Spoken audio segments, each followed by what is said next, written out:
Oi, turma, estamos chegando. Boa noite a todos para mais uma live Papo Contilé, aquilo que foi sucesso no rádio, hoje em lives aqui no Instagram, @Antônio Tilemon. Seja bem-vindo à live Papo Contilé, sucesso no rádio, agora em lives no Instagram e também no nosso canal do YouTube. Não se esqueça de se inscrever lá no nosso canal do YouTube, né?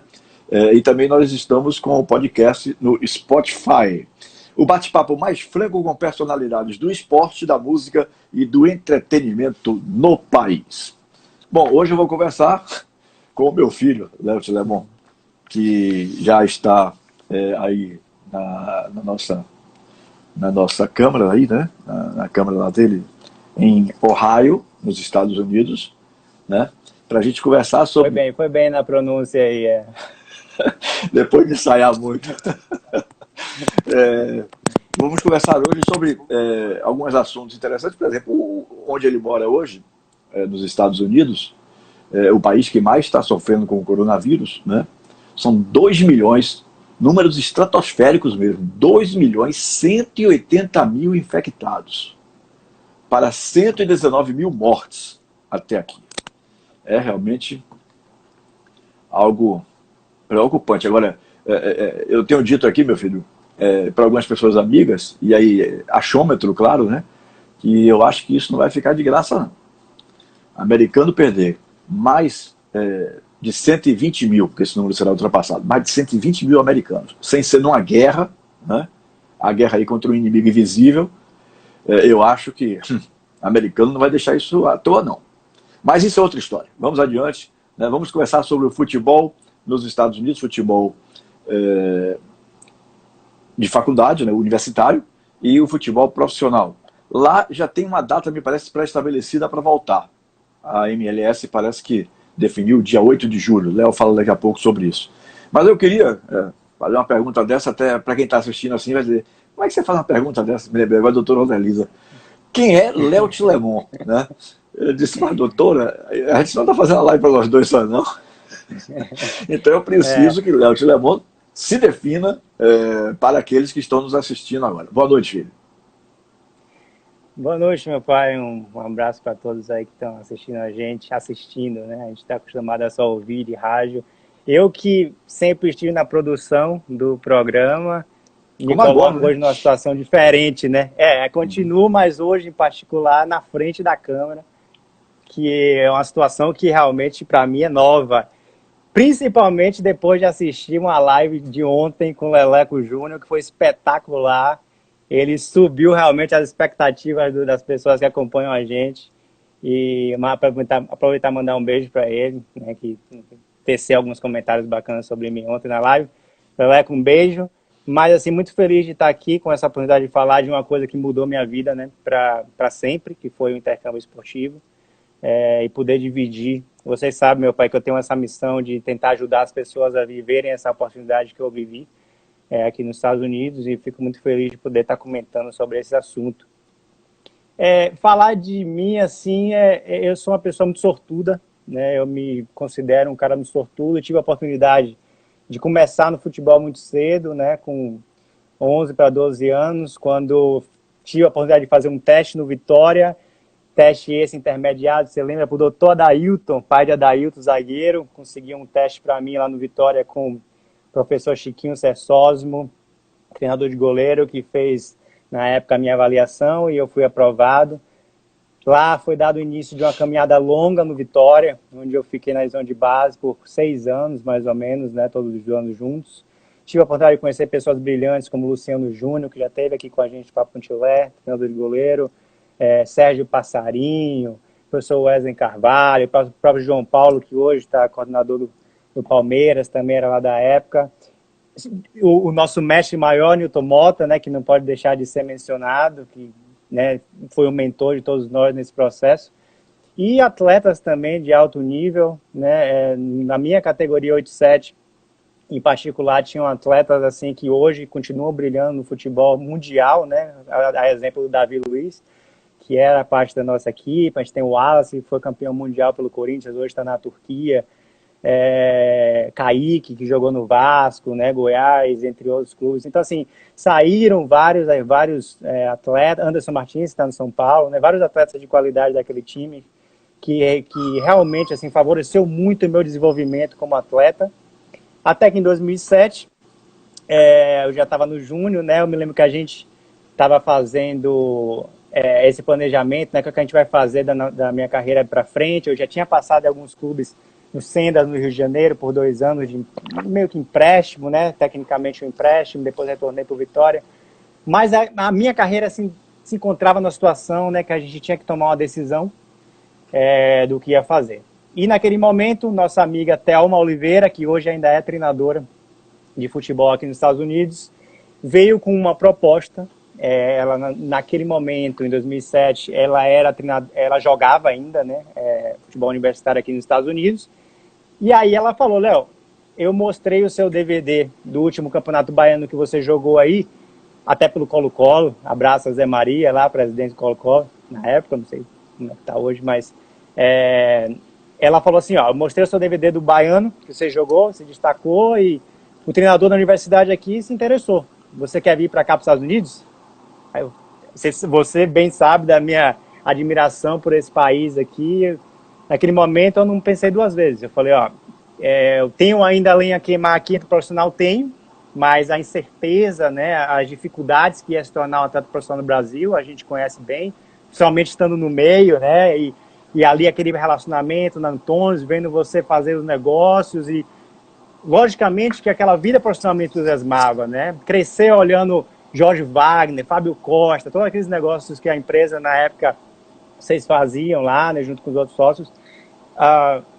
Claro que isso traz aquela vontade de jogar futebol, né, profissional no Brasil, né? Mas ao mesmo tempo eu tinha uma proposta na minha mão que talvez eu nunca conseguiria mais, né, vir para os Estados Unidos jogar universitário, e aí eu resolvi vir, né, vim para cá, me formei, joguei as minhas ligas universitárias aqui, fui super bem sucedido.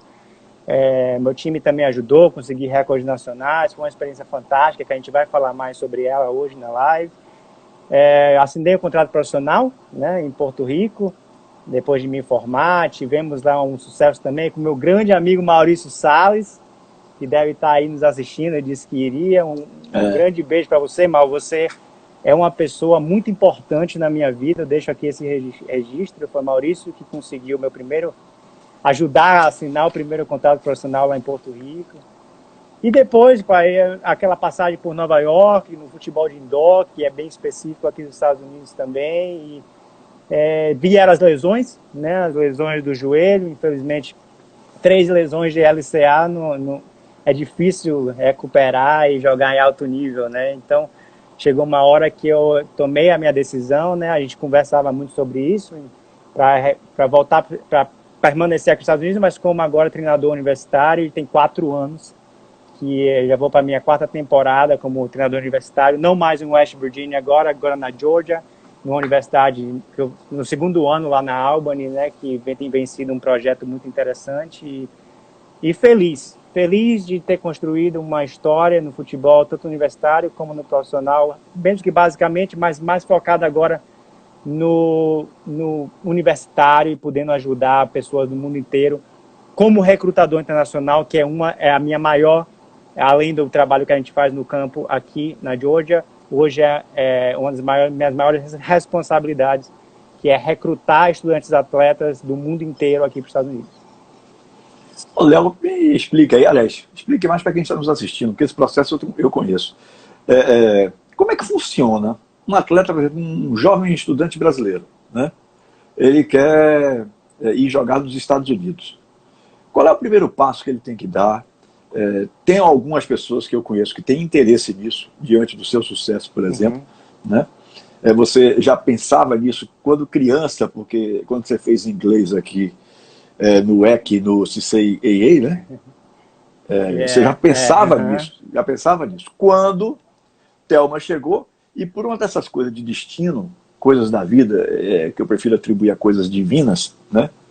Quem tem fé sempre atribui as coisas positivas a coisas divinas, nunca tinha visto um jogador júnior fazer os seus jogos todos serem filmados. para se montar um DVD. É verdade. Né? Eu vejo muito Principalmente isso. naquela época, né? Assim, nós estamos falando de o quê? 12 anos, 13 anos atrás, mais ou menos isso. 13 anos atrás. Não é isso? Você estava para fazer 20 anos, atrás, você hoje tem 33, é isso mesmo. Então, naquela época não tinha, o atleta júnior não fazia isso. Quem fazia isso era atleta profissional. Mas, como eu digo, coisa divina, não é que eu fosse mais sabichão do que ninguém, né? Tivesse imaginando já alguma coisa na minha cabeça, não foi isso. Mas eu digo, não, é bom a gente fazer, porque já vai começando a preparar um material de carreira mesmo, porque eu tinha mania de fazer sites. Você lembra que existia o site de Jean Paulo, né? Jean Paulo Pai, que tinha feito, tinha de Nadigol, né? Todo mundo quase tinha o seu site. Quase todo mundo da Antônio tinha o seu site mesmo, individual, além da própria empresa. Então, eu imaginando fazer o seu site, eu disse, não, vamos contratar uma pessoa lá em Ilhéus. Zé Maria indicou a pessoa. Pra gravar as partidas. Gravar as partidas. Aí, quando o Thelma pediu o DVD, por incrível que pareça, minha gente, acreditem, o DVD pronto. Já estava pronto. Quando ela pediu o DVD, foi despachado da forma mais rápida que tem para os Estados Unidos. Em 4 dias, o treinador recebeu lá, em 5 dias já estava definido que ele tinha que ir. Né? Então, são histórias assim, interessantes que acontecem na vida da gente. Mas isso ele já pensava, porque uma coisa que Léo tem como característica é que ele sempre foi um aluno exemplar. Nunca deu dor de cabeça para notas. Né? Nunca. Nem em período primário, não sei como é que se chama hoje o intermediário, que vai até a 9ª série, na minha época ia até a 8ª, hoje vai até a 9ª, depois do 2º grau. Nunca Léo deu dor de cabeça com relação a notas. Né? Isso aí tinha tesão por estudo, vou dizer assim, para ficar fácil do povão entender. Né? Então, assim, como foi para os Estados Unidos, continuou também com essa série de boas notas. Quando tirava um A que não fosse A mais, ficava doido, ficava A mais aqui, para nós aqui seria um 9, 9 e pouco. Se tirasse menos do que isso aí, não chegasse a 9, 9 e pouco ou 10, era 2 dias de cara amarrada, aquela coisa toda. A propósito, como é que vai aquele senhor, aquele velhinho, aquele professor? Tá lá ainda, Dr. Leland.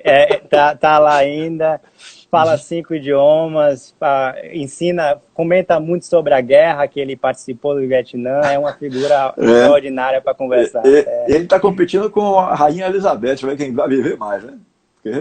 Tá durinho ainda. Os dois estão rodados. Sim, então me fale, como é o processo? Eu sei porque assim, é importante participei do seu. Como é que se inicia um processo desse tipo? É importante as pessoas perceberem uma coisa também, pai, que assim, muita gente gostaria de vir para cá, de abraçar essa oportunidade, mas desconhece o sistema, né? Esse sistema de bolsas universitárias, o sistema de esporte universitário dos Estados Unidos, ele não é de agora, ele é antigo. A NCAA, ela foi criada em 1906, no início, né, há muitos anos atrás. As bolsas esportivas começaram a ser oferecidas em 56, se não me engano, 52. Então, assim, já tem um tempo de maturação que esse sistema está acontecendo, né? Infelizmente, no Brasil, nós não temos esse sistema de bolsas.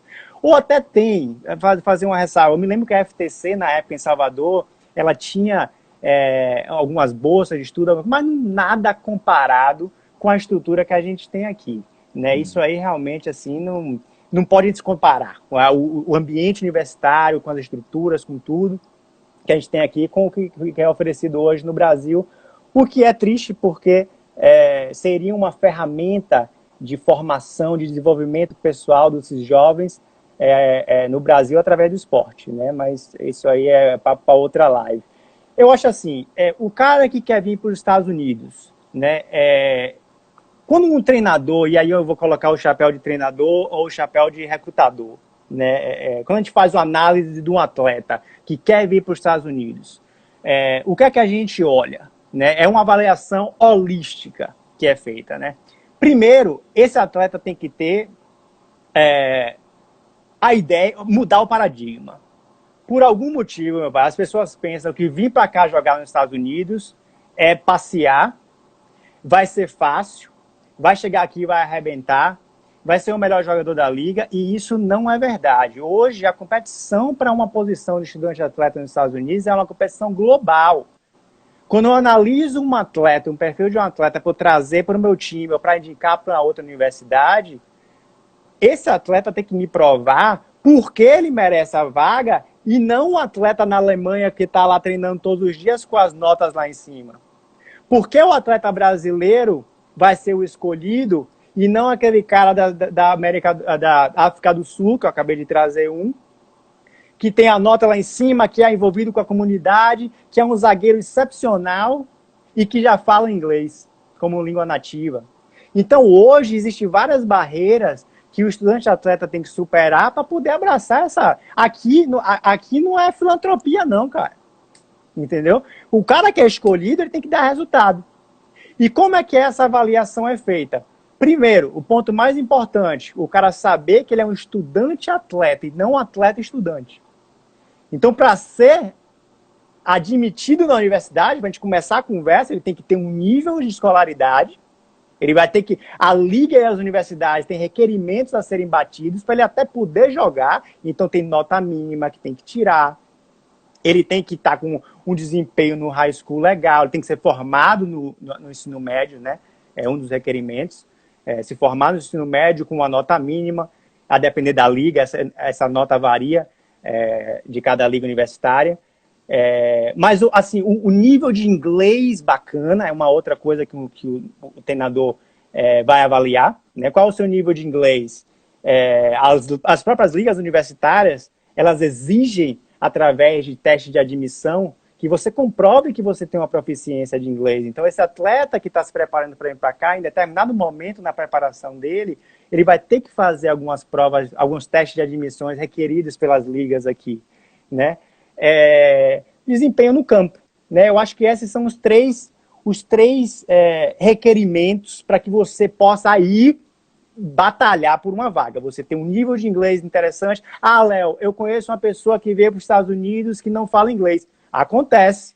Você pode vir para aqui para o inglês sem falar inglês. Só que o número de universidades, dentro das 2.000 universidades aqui nos Estados Unidos que oferecem programas esportivos, e eu estou falando, quando eu falo de programa esportivo, eu não falo só futebol, eu falo os outros esportes também, natação, tênis, basquete. Dentro desse universo gigante de programas esportivos, qual o número que aceita estudantes que não falam inglês? Muito mínimo. Geralmente community colleges, que são colégios comunitários de 2 anos. Então você, em vez de se preparar, que isso tem muito brasileiro também, viu, meu pai? Isso é uma marca do estudante brasileiro que eu comparo muito com os estudantes que eu falo do mundo inteiro.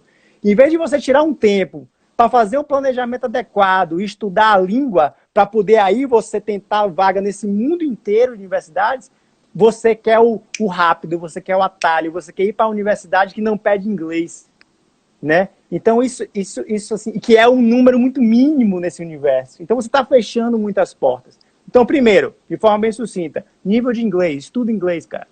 Estuda inglês que, além de permitir que venha para os Estados Unidos de uma forma mais assertiva, vai abrir muitas portas aqui. 2, nível acadêmico bacana. Se esforça no ensino médio. Tenta jogar sua nota no ensino médio lá em cima. Por quê? Não é tão difícil você conseguir uma nota para ser aceito na universidade, ou uma nota para ser aceito na liga universitária. Mas quanto maior a sua nota for no ensino médio, mais a possibilidade de você receber bolsas acadêmicas. Porque existe a diferença da bolsa esportiva e bolsa acadêmica. Se você está jogando algumas ligas permitem que você combine as duas. Algumas universidades, devo dizer. Então você pode ganhar bolsa acadêmica, se você tiver um nível de ensino médio bacana, você pode ganhar bolsa esportiva, se você for um bom atleta. Então, assim, quanto mais proficiência no inglês, quanto melhor desempenho no ensino médio, mais chance você tem de receber bolsas de diferentes tipos. E a terceira é o nível técnico, né? Hoje, a competição dentro de campo aqui é muito alta. Então, para você realmente ser escolhido dentro de um universo de atletas do mundo inteiro, você tem que estar performando no nível alto. Acabou esse negócio de que eu bato meu baba aqui, vou chegar lá e vou arrebentar. Esquece, cara. Esquece que o nível de competição, principalmente na NCAA, que é a maior liga dos Estados Unidos, está super alto. Uhum. Mas aí, meu filho, você fala de recrutar. Como é que a pessoa faz? Isso é enviado para e-mail de faculdade? Como é que isso funciona? E a parte de, por exemplo, de mostrar que ele é um bom jogador, talentoso, tecnicamente falando, ele tem que enviar um DVD, por exemplo? Essa é a ferramenta, né? Quando a gente recebe assim, está em época de recrutamento e você quer... Porque aqui é todos os anos, né? As pessoas se graduam, você tem que repor as posições que saíram porque concluíram a formação, enfim. Então, esse mercado universitário ele é muito dinâmico. Então, todos os anos tem recrutamento. Quando um técnico precisando, vamos supor que eu estou precisando de um atacante. O que é que eu estou procurando? Um atacante, certo? Vamos ver o que é que tem de atacante aí fora. A gente começa a avaliar os DVDs, né? O DVD, que não é DVD mais, os links, né? Os links dos atletas. Esses links, às vezes, chegam por empresas de agenciamento, né? Que aí existem várias no mercado hoje, né? Que trabalham preparando esses meninos, que eu acho um trabalho muito interessante, por sinal, porque eles sabem o que os treinadores precisam, né? Então, eles meio que direcionam os meninos, né, da forma para aumentar a possibilidade de receber bolsa de estudos aqui. Logicamente que isso tem um custo, tá? Ninguém vai compartilhar uma rede de relacionamento com os treinadores americanos, ou fazer o trabalho, lhe dar o caminho de graça, né? Se você escolher por esse caminho de optar por uma agência de recrutamento, você vai ter um custo associado, mas pode aumentar também a sua chance. Então, essas empresas fazem de tudo para gravar seus jogos, e aí fazem as edições e mandam esses links para a gente, né? A gente analisa e vai dando um feedback para eles. Não quer dizer que você só pode vir por empresa de recrutamento, você pode vir sozinho. Se você for na internet hoje e procurar as universidades, se for lá no site da universidade, o e-mail do treinador está lá, né? Logicamente que esse é uma abordagem mais de risco, porque, assim, imagine o número de contatos que os treinadores recebem, né, diariamente. Eu mesmo, em época de recrutamento, assim, é absurdo o número de atletas que chega para a gente do mundo inteiro, que não é só do Brasil, né, para a gente escolher. Então, assim, tem como mandar direto? Tem. Né? Vai lá na universidade, manda o link e espera. Se não receber a resposta, vai tentando contatos, né? Mas tem como chegar fora de agência também. A gente analisa através do link, né? O link geralmente vem com as informações de contato, né, do atleta, e o próprio e-mail que chega, a gente já consegue responder por cima daquele e-mail, e ali começa a negociação, caso seja de interesse realmente ter aquele atleta no time. Lembrando que esse interesse não é apenas pelo vídeo, tá? O vídeo é apenas uma parte desse processo, dessa avaliação holística, né, que é feita. Mas, assim, eu já recebo vídeo de atletas que são brilhantes no campo, mas que o inglês é pobre ou não tem a nota suficiente no ensino médio. Então, existe aí uma necessidade de equilíbrio para os atletas que querem vir para cá. Eu sinceramente, li aqui uma colocação da minha querida Cláudia Cordeiro, que é a mãe do Gabriel Cordeiro, mãe de um dos nossos atletas, né? E ela dizia mas isso é tão distante da realidade do aluno brasileiro. Nem sempre, viu, Cláudio? Nem sempre, porque, como eu tenho esse exemplo aí, ele recruta. Então, a quantidade é evidente que não pode ser todo mundo, não teria como, né? Ser todo mundo. Então, nem sempre acontece isso, porque ele recruta, inclusive, um número considerável. E como é que a faculdade faz isso? A faculdade libera uma verba. Você tem aqui, Léo, $120 mil, $200 mil para fazer o time desse ano. Mais ou menos uma coisa, mais ou menos assim. Chega a esses números mesmo, meu filho? É basicamente isso. Só respondendo, Cláudia, né? Não, Cláudio Cordeiro. Cláudio Cordeiro. Um abraço também. Perdão, e um beijo para meu sobrinho.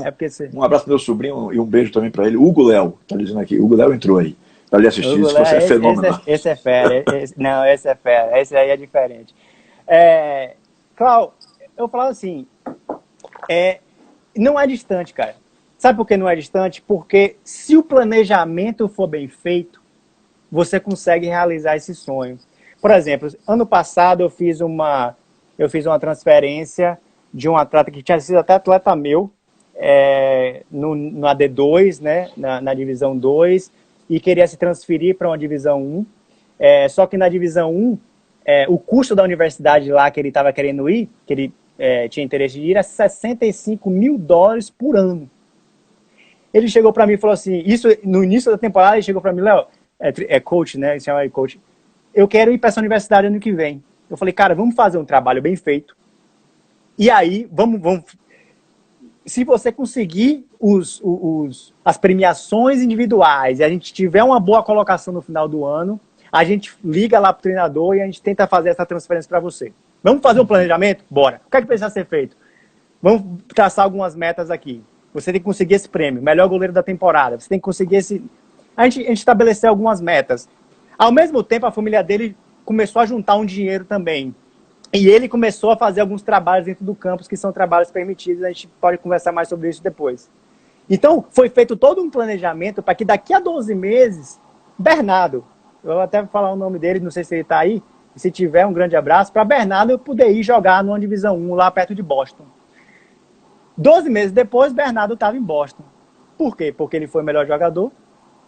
Eu consegui ligar para Tony Martoni, que é um treinador lá da universidade que ele está. 38 anos de NCAA, um cara monstro, um dinossauro da NCAA aqui. E aí Bernardo falou, Léo, você conseguiu? Eu falei, consegui. Como você conseguiu? De $65 mil, eu consegui uma bolsa para você de $59 mil. $59 mil, a gente está falando o quê? De R$300 mil. Então, Bernardo hoje estuda, ele já vai pagar $6 mil para jogar a primeira divisão, morar 15 milhas de Boston e crescer como pessoa como nunca. Então, o planejamento que foi bem feito permitiu que Bernardo hoje estude na universidade que vale R$300 mil. Que ele nunca estudaria se não tivesse feito planejamento. Então, planejamento eu acho que é a palavra-chave aí para fazer as coisas acontecerem. Eu queria dar um testemunho aqui de uma coisa.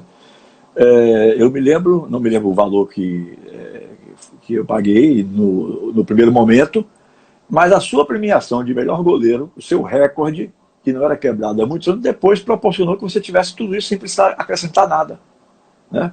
E o cara fica lá, verdade. Para você que está nos assistindo aí, o cara fica lá, o aluno fica lá com 5 refeições por dia, né? Com moradia dentro do prédio da própria faculdade. Quer dizer, é um mundo completamente diferente do nosso. Essa aqui é a grande realidade, né? Essa foi um feito, né, que a gente conseguiu. Eu me lembro que a gente fez um planejamento para pagar o primeiro ano, mas depois que eu consegui aquele recorde lá da NCAA, o livro dos recordes, né, botei meu nome lá, com muito trabalho e muitas dificuldades, mas a gente conseguiu, e eles me deram uma bolsa na época que cobriu todos os meus custos. Mas assim, aqui é assim, pai, aqui é meritocracia. O cara que vem para cá achando que vai receber as coisas, esquece, cara. Ele tem que chegar aqui e ser melhor do que todo mundo. O cara que prova que ele merece, ele recebe. Aqui é assim, o americano, o sistema americano, ele premia o esforço. Se você gerar... a sua recompensa é proporcional ao valor que você gera. Se você é o melhor jogador, você leva a sua universidade para o livro do recorde, você representa o logo da universidade lá fora, faz trabalho voluntário, tem boas notas, você é um bom cidadão no campus, você não dá trabalho, não vai você é um cara exemplar dentro do seu time, você vai ser recompensado por isso, e graças a Deus eu fui na minha época. Você falou aí um detalhamento de intercâmbio esportivo. O que é intercâmbio esportivo?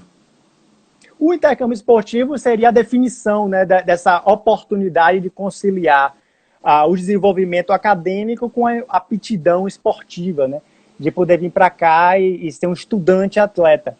É interessante que no Brasil nós temos atletas de escolinhas que às vezes têm uma capacidade técnica interessante, né, maior do que os amigos, é um cara que sabe jogar, mas que não tem aspiração profissional, e ele pode usar essa habilidade que ele tem para tentar uma bolsa aqui nos Estados Unidos, desde que ele seja um bom estudante também.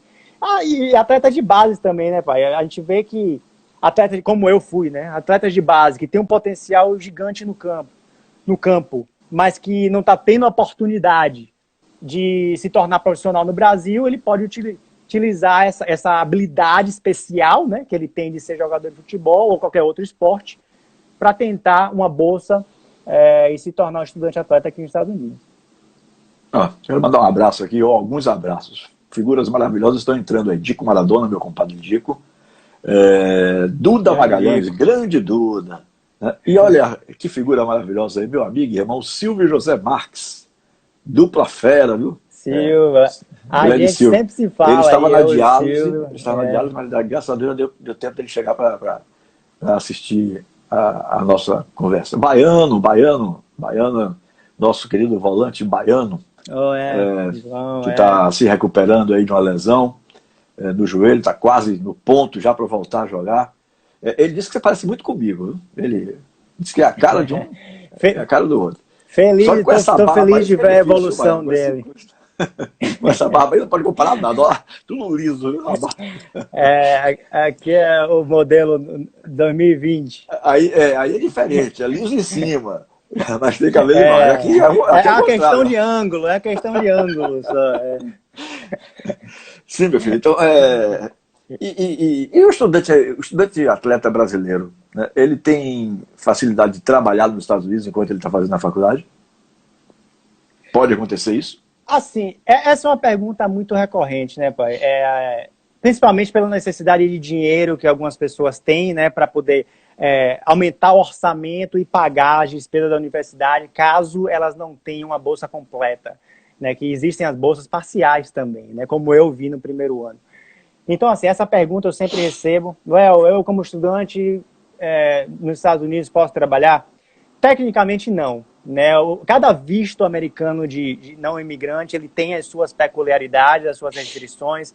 Quem vem para os Estados Unidos com o visto F1, que é o visto que você tira no consulado depois de receber seu I-20 lá, aquela documentação, não sei se você lembra, que a gente recebeu da universidade, aí vai no consulado, aí você recebe o visto estudante. O visto de estudante é o visto de estudante F1, né? Então, com esse visto F1, o governo não lhe dá permissão para trabalhar. O que acontece são as exceções. O que seriam as exceções? Os trabalhos permitidos no campus. A universidade ela tem o direito de oferecer alguns trabalhos dentro do campus para os seus alunos. Isso inclui os alunos internacionais. Então, assim, você pode trabalhar no campus. Não sei se você se lembra, eu trabalhei no campus, no Work Study. Eu lavava prato lá na cafeteria, eu ajudava na limpeza da sala de musculação. Teve uma época que trabalhou como salva-vidas. Na piscina da faculdade. Na piscina, tive até que tirar minha licença da Cruz Vermelha na época. E época. depois salvou um casal de morrer afogado em Porto Rico. Né? Foi verdade. Que é uma história interessante essa. Rápida. Eu estava em Porto Rico com minha namorada na época na praia e tinha um casal se afogando. E o treinamento que eu tinha passado pela licença da Cruz Vermelha realmente me possibilitou salvar o casal e foi uma experiência bacana. Mas voltando à questão do Work Study, é chamado de Work Study, né? São os postos de trabalho para estudantes no campus. São trabalhos simples, que são importantes na formação. Eu acho que o estudante brasileiro não é exposto a essas situações no modelo brasileiro, mas quando ele vai para os Estados Unidos, você tem que abraçar. E aí você vai trabalhar de tudo. Você pode trabalhar como cortando fruta na cafeteria, limpando o campus, não sei. Aí depende do que a sua universidade precisa. Mas eu acho assim que são trabalhos interessantes que você dá para fazer uma graninha. Geralmente paga um salário mínimo, que é por hora, né? Lá em West Virginia, na época, era 7,25 o salário mínimo por hora. Então, se você só pode trabalhar até 20 horas por semana. Então, dá para fazer uma graninha para ajudar a comprar alguma coisa, ir para uma festinha, que existe também esse lado social, né, da vida estudante-atleta, mas primariamente na formação, ajuda muito na formação do indivíduo fora da sala de aula. E para o estudante-atleta brasileiro, qual é a melhor liga para se jogar? Antes de falar da melhor liga, seria importante dar um parâmetro das ligas, né? Para as pessoas que não entendem hoje, a NCAA é a maior liga nos Estados Unidos, né? De futebol universitário, dividida em 3 divisões. NCAA divisão 1, 2 e 3. A divisão 1, claro, de instituições que as pessoas veem na televisão, que são aquelas universidades gigantescas, né, com programas esportivos gigantes. Se você for num jogo de futebol americano na Ohio State, aqui perto, 100 mil pessoas no estádio. Né? São universidades gigantescas, com sala de aula com 100, 150 alunos, né? Um nível de investimento mais alto. A divisão 2 é a divisão que eu joguei, né? NCAA Divisão 2, muito escolhida por internacionais, muitos atletas internacionais nessa divisão, até pela facilidade de admissão, que é um pouco mais fácil dos atletas serem admitidos para jogar a D1, a D2 em vez da D1, pelos critérios de notas, das coisas. E a divisão 3 também, que tem várias, inclusive é uma das maiores ligas aqui, nos Estados Unidos, a NCAA D3, a 3, que só não oferece bolsa de esporte, né? Bolsa atlética, a D3 não oferece. E ainda temos a NAIA, que estaria ali pareada com a segunda divisão, D2 e NAIA, está ali no segundo nível. E as ligas cristãs e do colégio comunitário, que é a USCAA e a NJCAA, que estão ali na terceira, né, no terceiro nível também. Mas você vê que tem muitas opções de ligas universitárias. Aí você me pergunta, qual que é a melhor? Cara, você que vai me dizer. Por quê? Porque vai depender do seu perfil. Você é um cara introvertido, talvez você não encaixe numa faculdade que tem 150 pessoas na sala, que os caras não estão nem aí para você, e você tem que se virar sozinho, entendeu? Você precisa ir para talvez você precise num ambiente menor, que tenha uma proximidade melhor com os professores, que as pessoas sejam mais, né, acolhedoras, em vez de ir para um ritmo mais alucinante da faculdade maior, né? Então, assim, essa questão de o que é melhor, depende do seu nível de inglês, né? Depende do seu nível técnico. Então, existem várias, né, variáveis aí que influenciam nessa decisão de qual que é a melhor liga, e por isso a importância de conhecer o sistema como um todo, né, pai? Porque conhecendo o sistema como um todo e se preparando para ele, você consegue fazer escolhas mais assertivas. Veja essa última colocação aí de um jovem de 13 anos de idade que diz que tem um inglês fluente. Lê aí para mim, por favor, meu filho. Uhum. Sou um garoto de 13 anos. Você me indicaria que eu focasse no high school ou a faculdade? Sou fluente em inglês, estudo inglês desde 5 anos. Primeiro, é muito legal saber que você com 13 anos já é fluente em inglês. Isso lhe ajudará bastante, né? Abrirá muitas portas. Nessa posição que você está, eu indicaria vir para high school, que é o ensino médio aqui. As pessoas que, quanto mais cedo, pai, a pessoa puder se internacionalizar e vir para os Estados Unidos, melhor. Tá? Eu acho, pelo menos eu vejo dessa forma. Você tem uma oportunidade de aprender como o sistema funciona com antecedência, você se prepara para os testes já aqui, você entende a cultura americana como que demanda um tempo, né, para você se adaptar, né? A gente vem de uma cultura muito específica nossa. Quando você vem para cá, demanda um tempo para você se adaptar. Então, se você puder vir para o ensino médio, meu velho, venha, aprenda, se insira no sistema, que você vai, com certeza, prosperar no nível de college. Léo, o rapaz vai, se forma, ele consegue depois residir nos Estados Unidos ou ele tem que voltar ao Brasil? Eu lembro que houve um período aí que muitos vistos eram negados por causa daquela questão do terrorismo, né? Aquele momento em que os Estados Unidos estavam em briga mais forte ainda, se bem que é permanente essa briga contra o terrorismo aí. Mas eu lembro que naquela época era mais difícil. Como é que está essa situação hoje?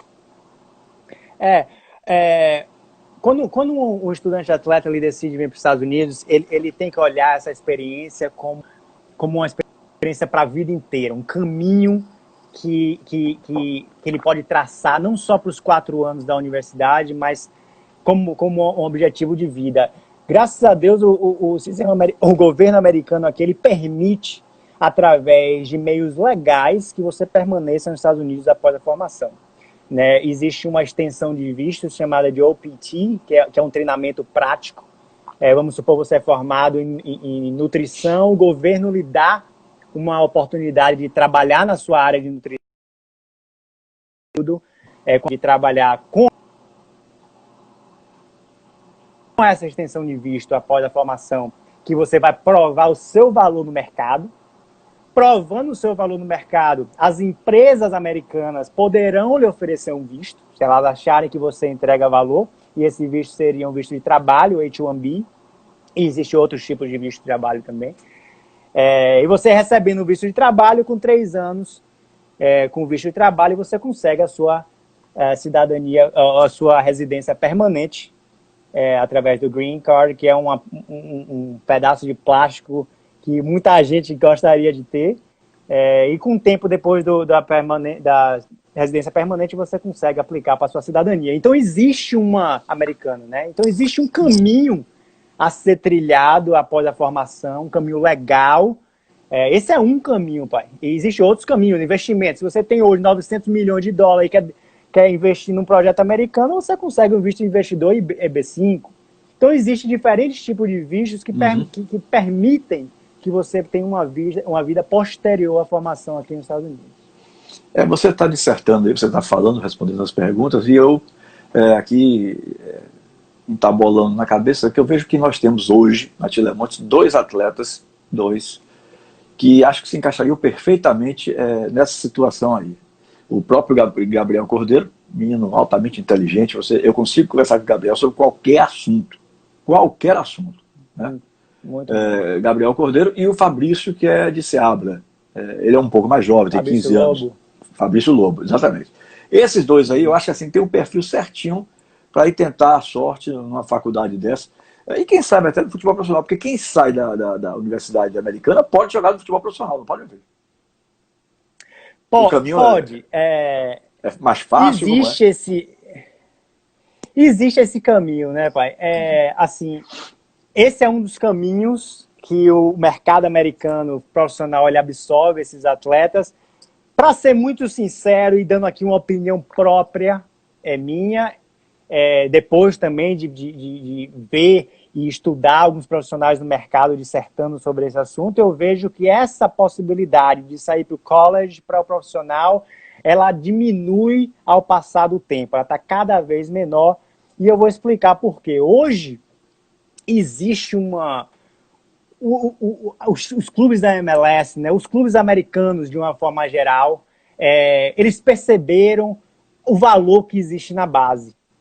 E ao perceber o valor da base, eles começaram a investir muito dinheiro. Se você lembrar, há uns anos atrás, os clubes não investiam tanto na base aqui, né, nas academias, né, como a gente tem no Brasil, as divisões de base dos clubes tops, né. Aqui existia, mas era aquele negócio meio assim e tal. Existia uma prática, eles chamam aqui de pay to play, que você paga para jogar, que é mais ou menos escolinha, né, você ali botou seu dinheiro e está jogando, né, mas assim, a divisão de base propriamente dita, eu acho que ela era ainda meio precária, e isso mudou drasticamente de uns anos para cá. Os clubes hoje, eles investem massivamente nas suas divisões de base, vire a estrutura dos clubes. Se você for ver os CTs dos clubes hoje, são coisas assim fenomenais, astronômicas, já para o nível de base. E um ponto diferencial que foi feito foi trazer treinadores internacionais de sucesso para vir para cá tomar conta da base desses clubes também. Por exemplo, o Kleberson, 2002, Copa do Mundo no Brasil, campeão mundial. Jogou até a final contra a Alemanha. Hoje, jogou na Atlético Paranaense, tal, Kleberson. Hoje é treinador do Sub-12 do Philadelphia Union, que é um dos times aqui da MLS. Então você vê um nível... jogou no Bahia também. Jogou no Bahia. Não teve uma boa passagem, não. Eu acho. Eu acho que ele estava já no final da carreira dele quando ele foi para o Bahia.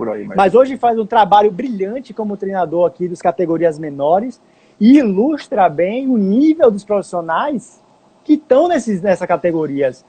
O sistema americano ele tem um sistema de licenças muito bem definido, né, que treina esses seus treinadores desde o nível mais baixo até a chegada no profissional. Hoje, a CBF tem algo semelhante, né, através da CBF Academy, mas aqui ele é muito bem definido.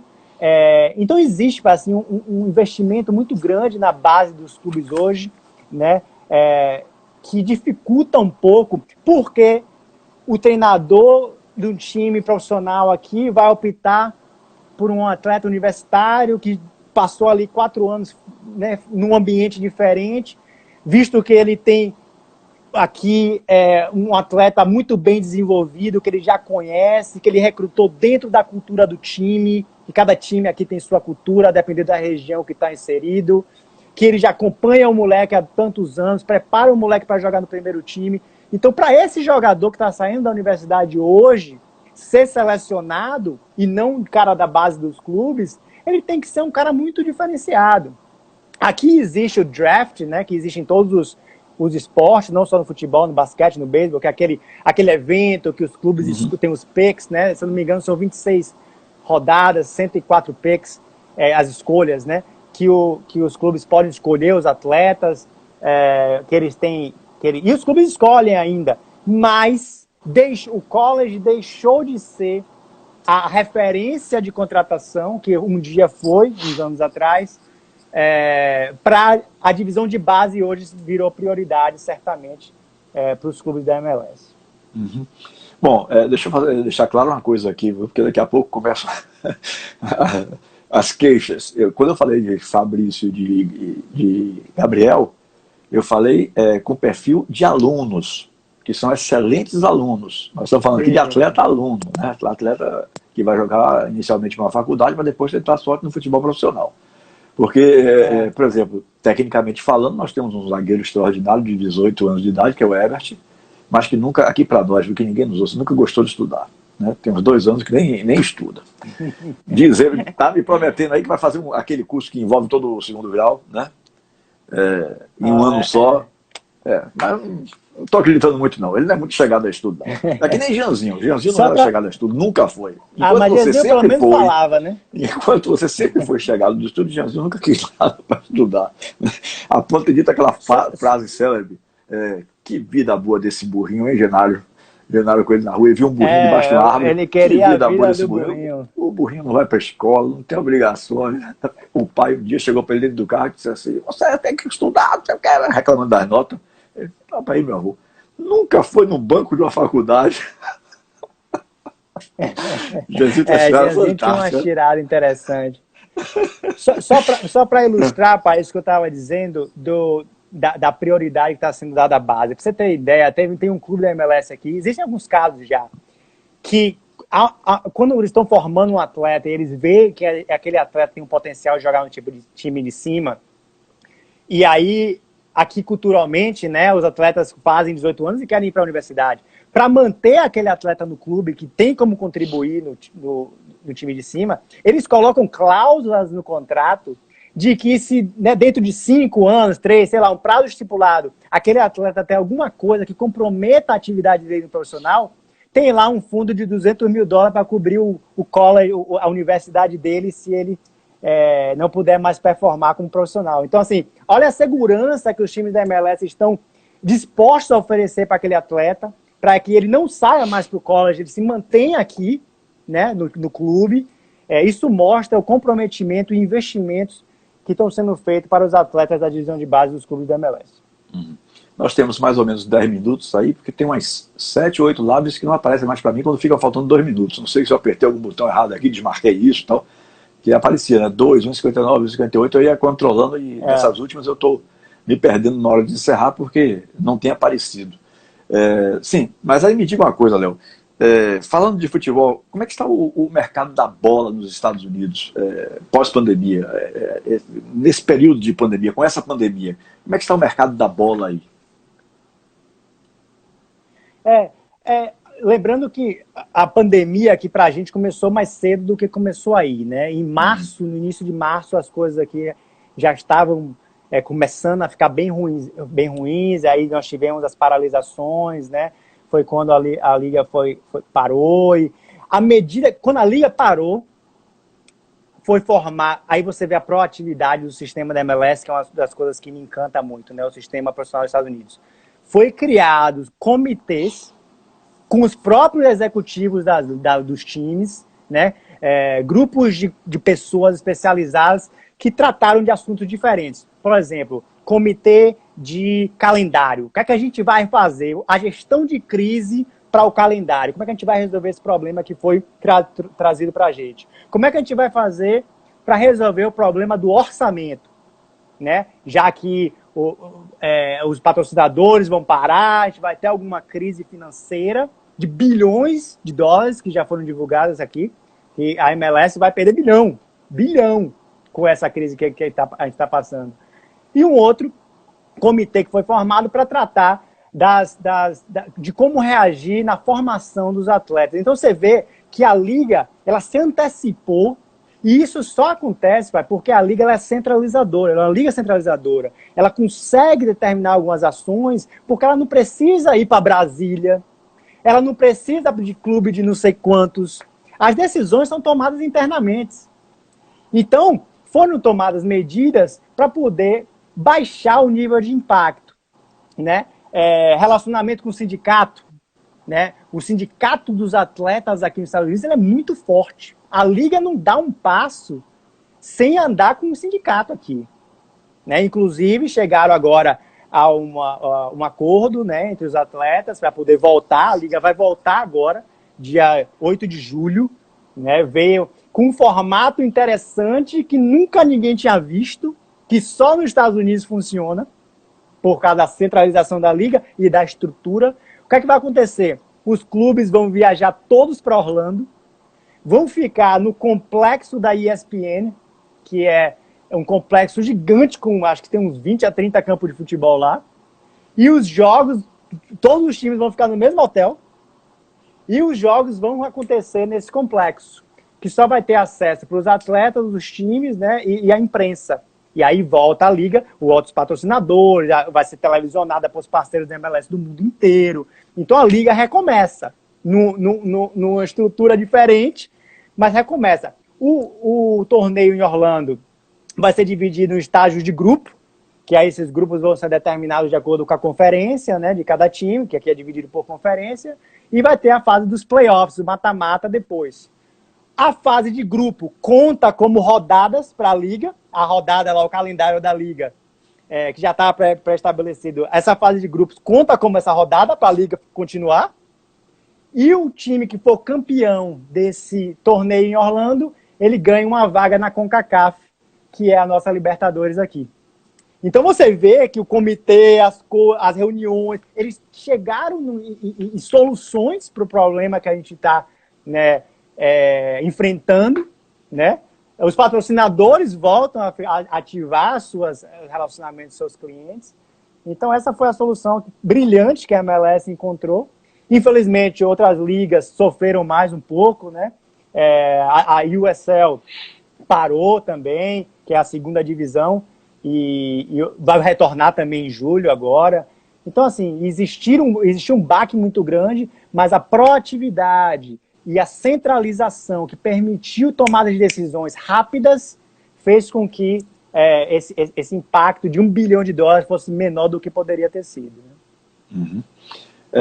Obrigado, viu, meu querido Keki, Paulo Keki, um dos maiores fotógrafos profissionais que a gente tem conhecimento, inclusive é o meu entrevistado de amanhã. Amanhã o tema é a arte de fotografar bem. Ele colocou aí que é supletivo, mas ele Herbert me usava um outro termo. Eu acho que supletivo é da nossa época, viu, Kiki? Já um pouquinho mais atrás. A terminologia hoje está um pouco mudada. Passou um comentário aí que eu não tive chance de ver aqui direito, do meu entrevistado na próxima sexta-feira, Mastrilo Veiga, que era um volante fantástico, foi revelado pelo Vitória, acho que no final dos anos 70, início dos anos 80, mais ou menos isso. Né? Era um volante, agora aquele volante que chegava junto, que nem João Baiano. João Baiano até melhorou muito, graças a Deus, mas Baiano. Mas Marcelo chegava junto e tal, era um volante fantástico, que hoje é treinador muito requisitado nessa região aqui Nordeste e tal, principalmente no estado do Ceará. Ele trabalha em muitos clubes lá. Ele é o meu convidado depois de amanhã. Amanhã é Paulo Keki, na sexta-feira, Mastrilo Veiga. Sim, Léo, mas por que, meu filho, que o profissional brasileiro, de futebol brasileiro, tem dificuldade de entrar nesse mercado aí? Essa é uma pergunta assim, que a gente sempre vem à tona, né, pai? Se você olhar para a MLS hoje é uma liga aberta, né? Uma liga muito atrativa, né? De donos, não tem esse negócio de política, os clubes têm donos, o que gera muito investimento, né? Do ponto de vista democrático, o modelo que temos no Brasil é muito bom. Né, associações, você tem ali um grupo de sócios que vota e bota um cara ali que pode ser um dentista, que vai ficar ali por 3 anos, depois vai cair fora. É um modelo que, em termos de negócio, ele não é atrativo. O cara quer botar o dinheiro dele e quer saber quem é o dono daquele negócio, para poder investir. Imagine você, diretor de marketing da McDonald's, quer investir no seu clube aí de associação esportiva, mas você não tem a segurança que aquela estratégia de marketing vai passar de 3 anos, porque o presidente pode cair fora. Mas, enfim.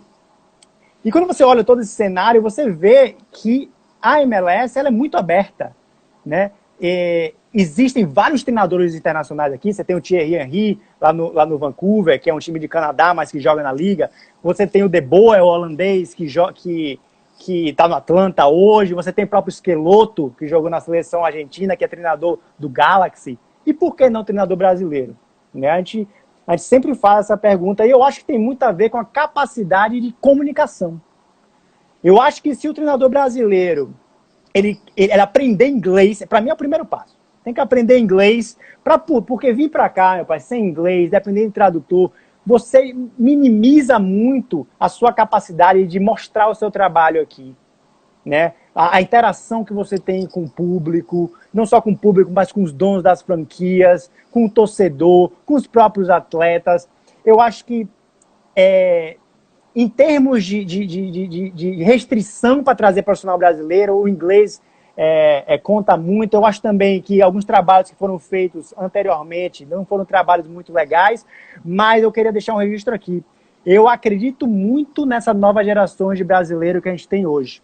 A gente tem hoje dono de clube, Flávio Augusto da Silva, dono do Orlando City. A gente tem hoje diretores de scout, que trabalham com identificação de talentos, Bruno Costa, do San José, que faz um trabalho belíssimo, um cara brilhante, trabalhou na CBF durante 10 anos, com o Branco, aquela galera toda, um cara brilhante que está aqui nos Estados Unidos hoje. Nós temos empresários, todas as facetas. Temos o Dani de Paula, que está na Flórida, aí estava assistindo a gente mais cedo, um empresário grande no Brasil, está vindo para cá fazer a diferença, já fez negócios aqui. O próprio Thiago Batti, que é da nova geração de empresários, que é brilhante também. Atletas, hoje temos mais de 20 atletas na MLS que são brasileiros. Talvez a gente não conheça, os brasileiros não conheçam, mas tem aqui os novos atletas, né? Você vê aí Júnior Urso, Antônio Carlos, o Júnior Urso do Corinthians, Antônio Carlos do Palmeiras, vieram para cá. A gente tem Bressan, que era do Grêmio. A gente tem o Thiago Santos, né? Que hoje está no Dallas. Então, assim, o Bressan também está no Dallas. Então, essa nova geração de brasileiros que estão fazendo um trabalho bacana aqui vão abrir mais ainda mercado para o treinador brasileiro. Eu consigo imaginar Jair Ventura, por exemplo, que é um treinador moderno, né, que trabalha no Botafogo, no Corinthians. É um cara que encaixaria aqui, né, dessa nova geração de brasileiros, aí, de treinadores brasileiros no Brasil. Então, assim, eu acho que vai ser questão de tempo, né, para a gente começar a trazer mais profissionais para cá. À medida que essa galera que esteja aqui hoje começar a dar resultado positivo, vai pavimentar o caminho para outros profissionais brasileiros virem para cá. Um abraço, Mastrilo. O Mastrilo botou aí que foi de 80 a 90. E sobre o inglês fluente, o Leonardo já tinha falado sobre isso um pouquinho mais cedo. Eu acho que ele entrou um pouquinho mais tarde, né? Ele foi volante do Vitória entre final dos anos 80 e início dos anos 90. Meu filho, não sei se vai ter tempo mais, mas eu queria fazer uma última pergunta antes que derrubem a live. Os Estados Unidos já está definido como uma das séries da Copa do Mundo de 2026. Qual é a expectativa que se faz aí, faltando 6 anos ainda para essa Copa do Mundo, que haverá uma antes, né, 2022? No Catar, né? Rapidamente, acho que a Copa do Mundo aqui vai ser brilhante. Os Estados Unidos têm muita chance pelo trabalho que está plantando hoje, vai colher lá na frente. Tem estrutura, tem investimento, tem trabalho de base, tem profissionais capacitados, tem tudo para chegar bem nessa Copa aí que vai dividir com o México e Canadá, né? Vão ser os 3 países juntos nessa Copa de 2026, mas os Estados Unidos tem muita chance de chegar bem. Tá bom, meu filho. Um beijo, tudo de bom, né? E até uma próxima live. Para fazer uma live deu uma dificuldade, deu um trabalho, mas saiu e foi bem legal, né? Beijo, boa noite. E um beijo para todo mundo que assistindo a gente.